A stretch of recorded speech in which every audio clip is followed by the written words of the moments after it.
Hello everyone and welcome to another beer review. Now, today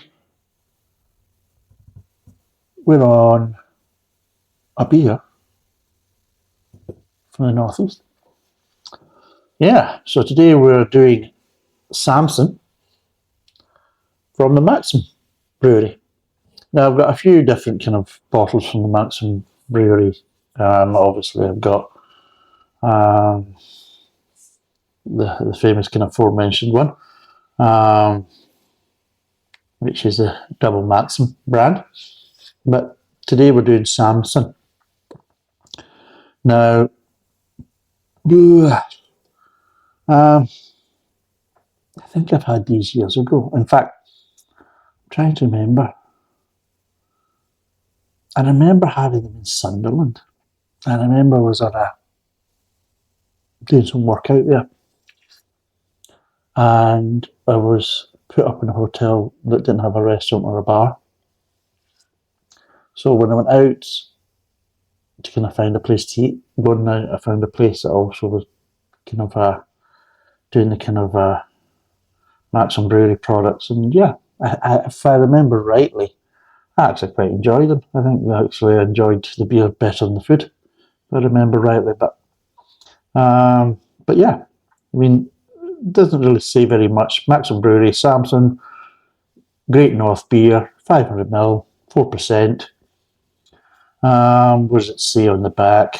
Maxim Brewery can trace its roots back over 100 years with its famed double Maxim brand. Samson is another famed local beer with some records suggesting it was first brewed back in 1870. The easy drinking amber ale is made from traditional English malt and hops. And like I said, it's 4%. So there we go. So, shall we crack it open and see what it says? Oh, right. Let's get it poured. Ooh.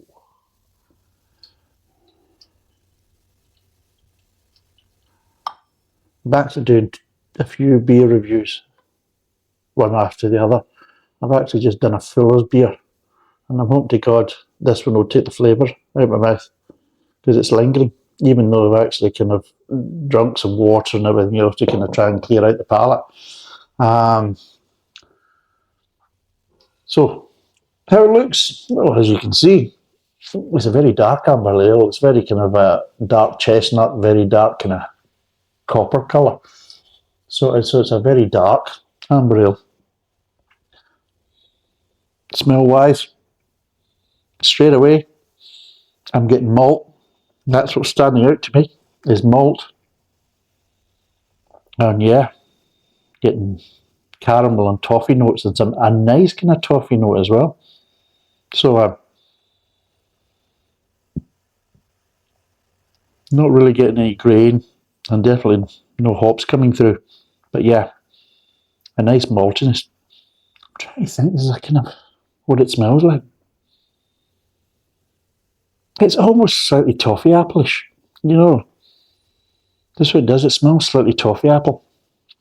You know, when you basically go to the fairgrounds and you can smell the toffee apples, you know, the hot ones when they're basically, you know, dipping the apples in and all that and allow them to set, and you're getting that kind of smell from the hot toffee. That's exactly what it smells like. And it's lovely.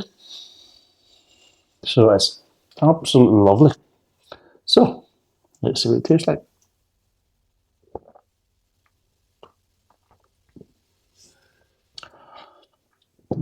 And it is along those lines. It's quite malty, almost warty-esque.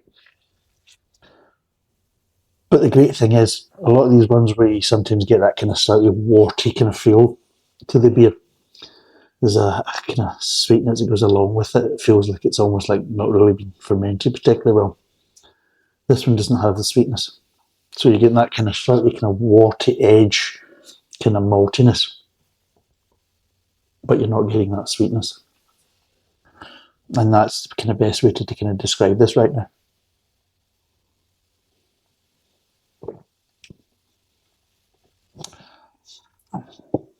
Not really much going on at the back end. It's quite a clean finish. There's no real kind of bitterness there or that type of stuff. It just, the flavour's just dissipating from the mid-tongue quite quickly in the back end.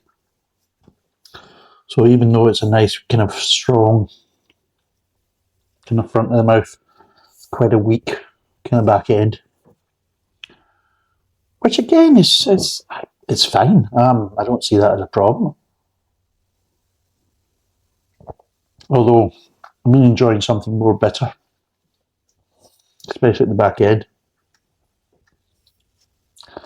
It's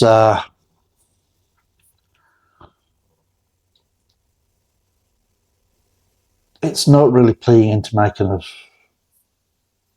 how would I say, what I'm kind of looking for. I like that kind of balanceness between a good front end and a good strong finish.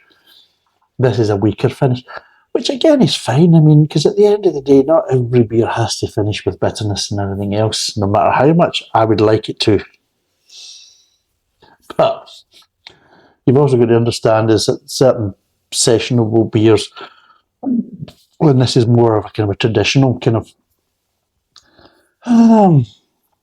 again, they're calling it an amber ale. I don't think this is an amber ale. I think this is more of an English session ale, let's be totally honest. It's not a bitter. And it's not a mild. But it's kind of in between. It's kind of got the certain attributes of a bitter and certain attributes of a mild. It's got a finish is more towards a mild, but the front end is more towards a kind of bitter, and that's what I think is more of a kind of just a dark session English ale.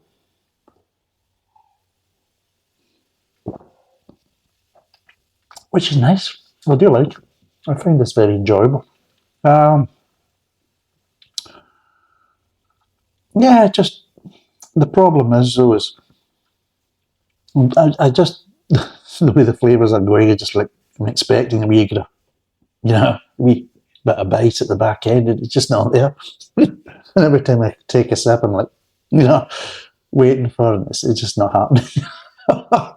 Which is more down to me than the actual beer, because like I say, not every beer has to have bitterness. But yeah, you can't blame an old man for trying, But yeah,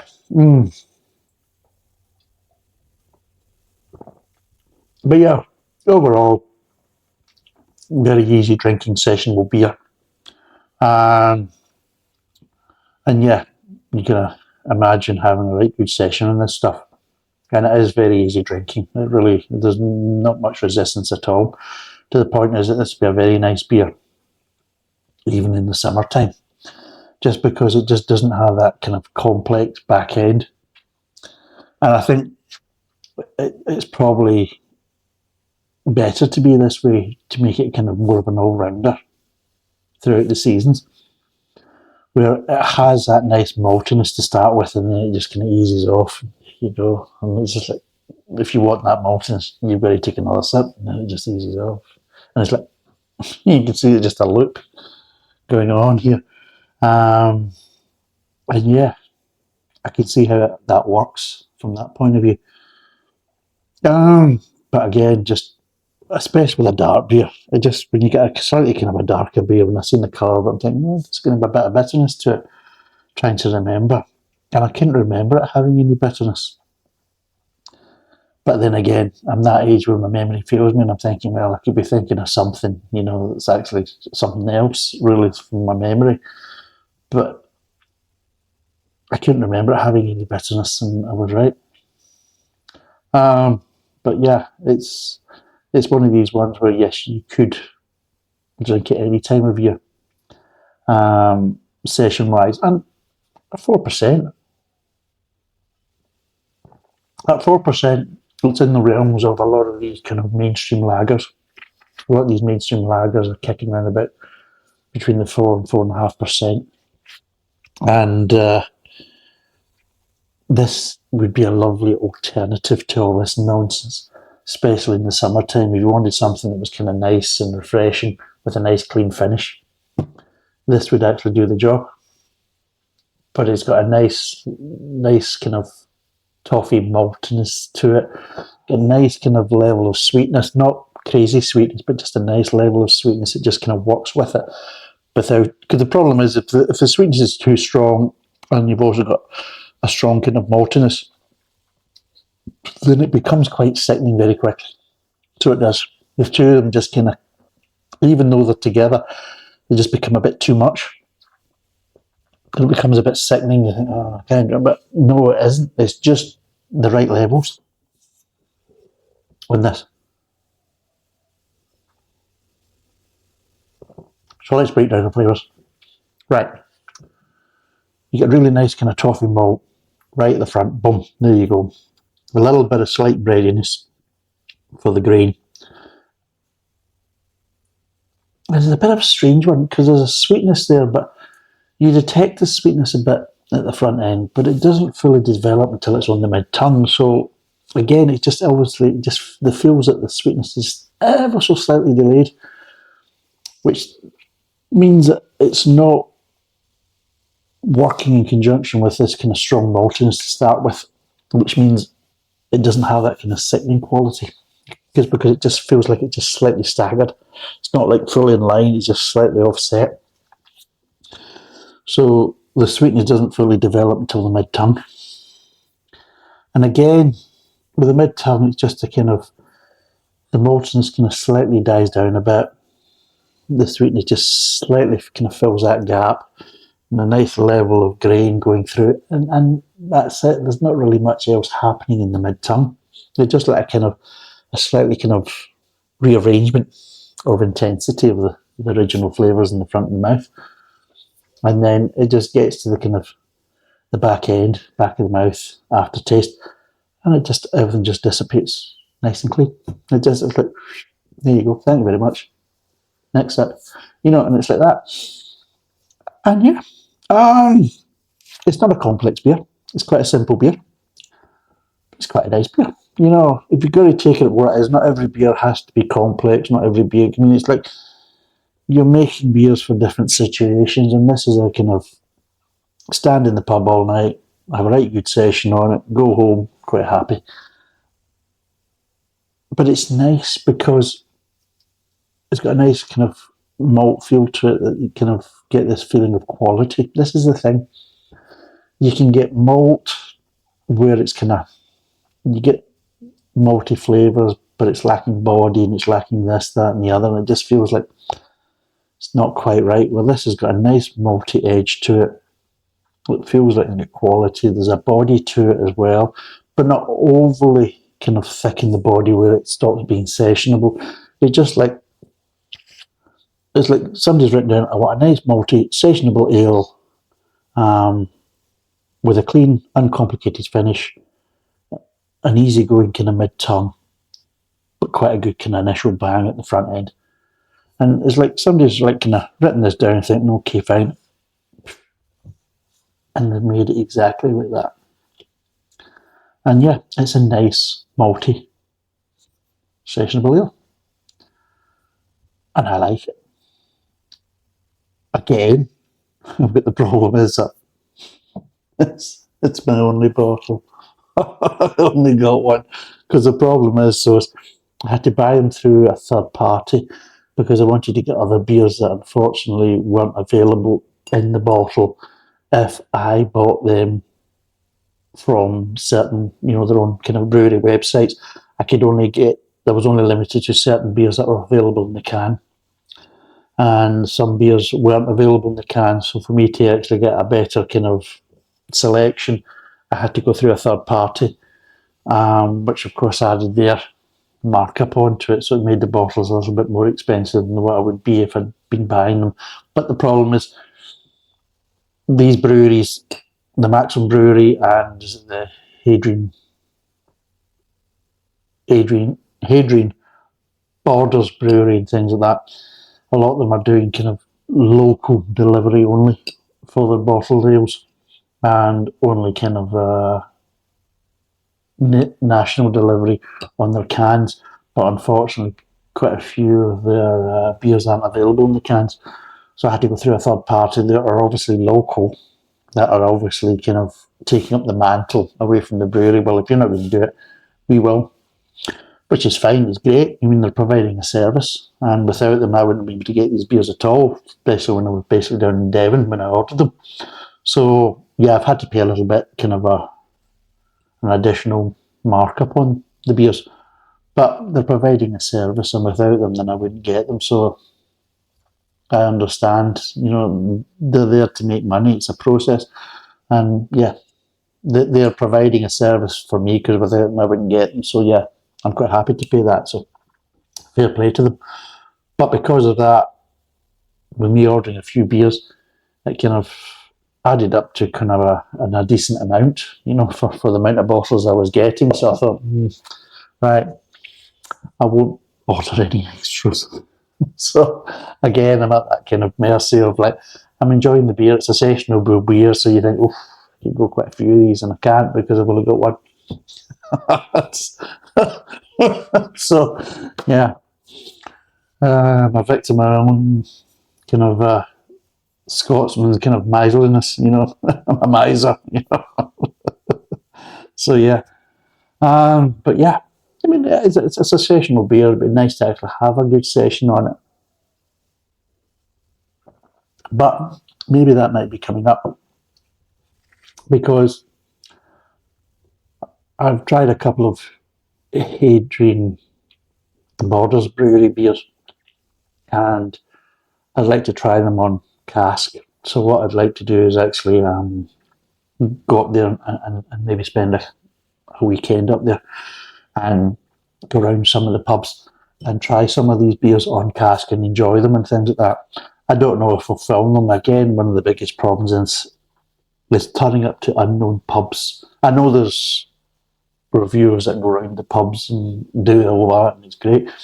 One of them is Slurpy Dave, and I enjoy watching his videos, but I think one of the major things is he knows the pubs that he's going into, and I think to a certain degree they know him, so filming and doing these type of things is maybe a bit easier than turning up to an unknown pub and trying to maybe find a quiet space to do the filming. It's maybe a bit more difficult. And again, as we're now getting to the winter, so in the winter you can't really hide out in the beer gardens unless you really want to kind of chant your balls off, I said chank.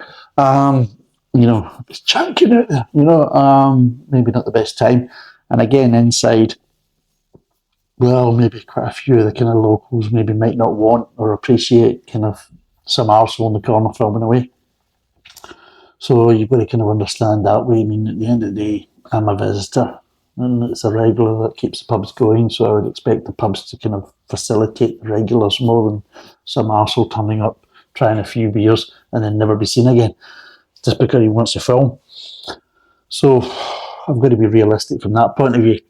But I will, for my own personal kind of enjoyment, I want to do a couple of days there, kind of round about the kind of Tyneside area and try some of these beers on the cask. And if I can film, and I have got some new cameras to hopefully kind of assist with that, but only to do some testing kind of closer to home to see if it works. And if it does, then I'll maybe try and film some of these and see how it goes. But out of 10, what would I give this beer? It is something a bit different, actually. A nice sessionable English ale with a nice level of malt and an uncomplicated finish. But you get a feeling of quality as well with it. So you don't feel as if it's kind of shortchanged. You don't feel as you're getting an ale that's kind of watered down a bit or slightly kind of backed off or whatever. You feel you're getting you feel like instead of it being kind of manipulated to be like this, it feels like it was kind of designed to be like this. It was planned. This is what they wanted to achieve, and they achieved it, rather than well, this is what we've done when we've kind of slightly adjusted an existing beer or whatever. With the malt levels and everything else, you know they haven't really kind of fannied about with it. It's probably the best terminology. So on that basis, I actually quite like this. I do. It's the maltiness, that nice kind of malt level just gets you every single time. And it's a strange one though, because it's not the back end that's kind of enticing you, you know, with that bitterness to kind of take another sip. It's the front end that's just so enjoyable that kind of entices you to take another sip. That kind of front end kind of going into the kind of early mid-tongue. And it's nice.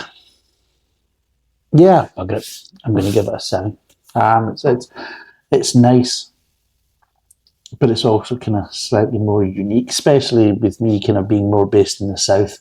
You don't really get beers like this. You don't really get these kind of really malt forward beers so much down in the south without kind of hops playing a kind of a certain part to it. Whereas with this one, the hops are definitely taking a way back. In fact, I would probably say the hops are closer to the boot in the back seat. It's a nice malt forward beer. That is exactly that, a nice malt forward sessionable ale, and something that, for me, living in kind of more southern parts of England, it is more unusual and more unique. And I think that's why, because I do like malt forward beers. I like bitter and that type of stuff, but first of all, my main preference is malt forward beers with maybe a nice level of bitterness, or maybe a slightly more complex mid-tongue and things like that. But again, I prefer more malt than the hop side. And this one, it just ticks a box, so that's why I'm giving it a 7 out of 10. It's 4%. It's 500ml. I'll put down the kind of more normal prices, and I'm not going to put the price that I paid because I was facilitating kind of getting other types of beers as well with it. So I'll just put the kind of normal kind of prices down that are kind of available, that you can buy from supermarkets or local shops like Co-op or things like that. But yeah, 7 out of 10, 500ml bottle, 4%. Thank you for watching. Cheers, and bye for now.